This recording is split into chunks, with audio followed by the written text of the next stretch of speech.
Salam sejahtera Malaysia, denyut nadi suara rakyat bergema di channel ini. Masihkah kau ingat? Wah, di hari raya tuan-tuan dan puan-puan.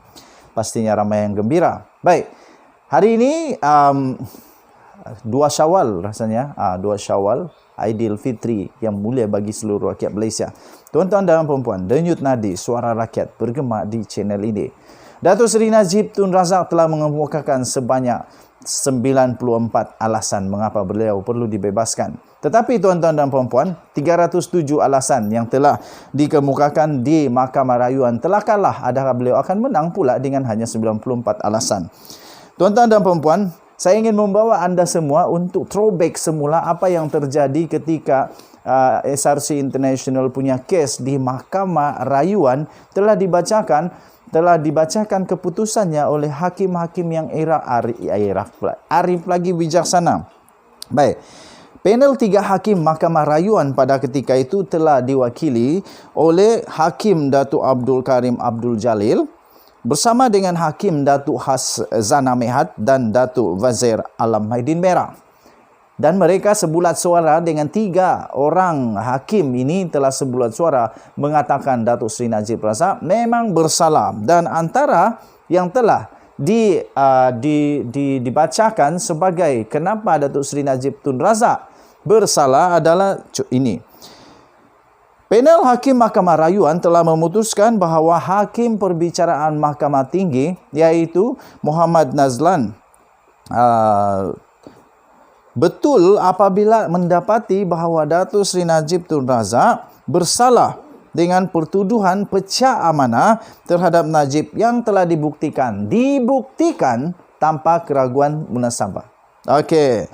Kedua, panel hakim juga bersetuju dengan keputusan daripada Hakim Perbicaraan iaitu Najib si tertuduh selaku Perdana Menteri pada ketika itu sebenarnya mempunyai kepentingan peribadi di dalam kabinet apabila beliau telah meluluskan jaminan kerajaan sebanyak 4 bilion ringgit Malaysia melalui wang yang sangat-sangat diperlukan oleh rakyat pada masa hadapan, iaitu kumpulan wang persaraan diperbadankan KWAP sebanyak 4 bilion tuan-tuan dan puan-puan. Bukan jumlah yang sedikit, ini jumlah yang amat banyak.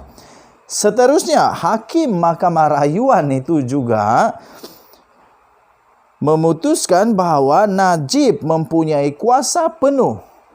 Najib mempunyai kuasa penuh ke atas SRC International serta pengetahuan mengenai kemasukan 42 juta ringgit itu ke dalam akaunnya di antara tahun 2014 dan 2015. 42 juta ringgit bagaimana tak tahu? Mustahil juga tak tahu ya. Tapi okey tuan-tuan dan puan-puan, beliau turut memutuskan bahawa 42 juta aliran wang keluar 42 juta ringgit Malaysia aliran wang keluar daripada SRC International dan ke beberapa syarikat yang telah dilakukan.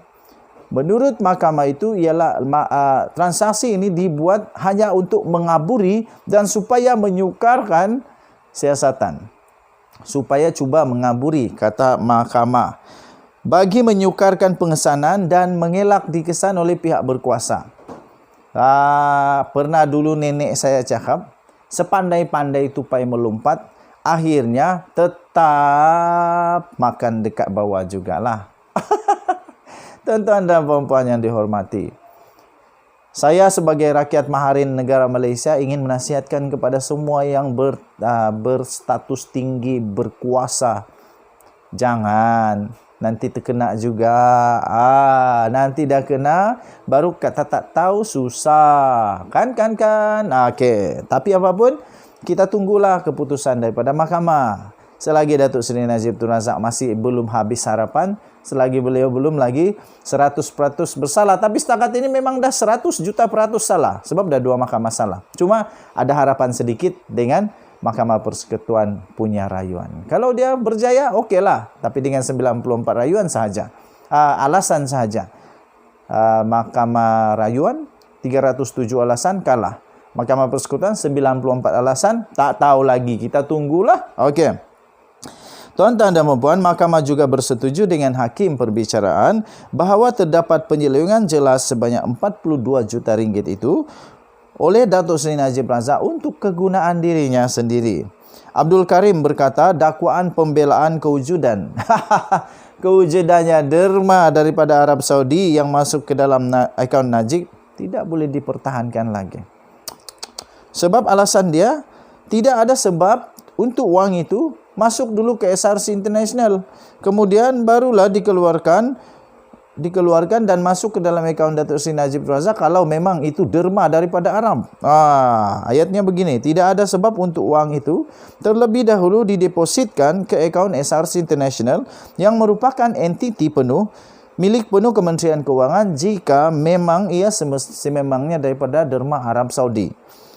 Kes rayuan Najib ini adalah kes yang paling ditunggu-tunggu oleh seluruh rakyat Malaysia, malah seluruh dunia. Seluruh dunia dah tahu. Seluruh dunia memang sedang menunggu. Kenapa? Kenapa seluruh dunia tahu? Sebab di Amerika Syarikat dah kena penjara orang yang bersalah. Di Singapura dan UAE, semua yang bersalah sudah dipenjara.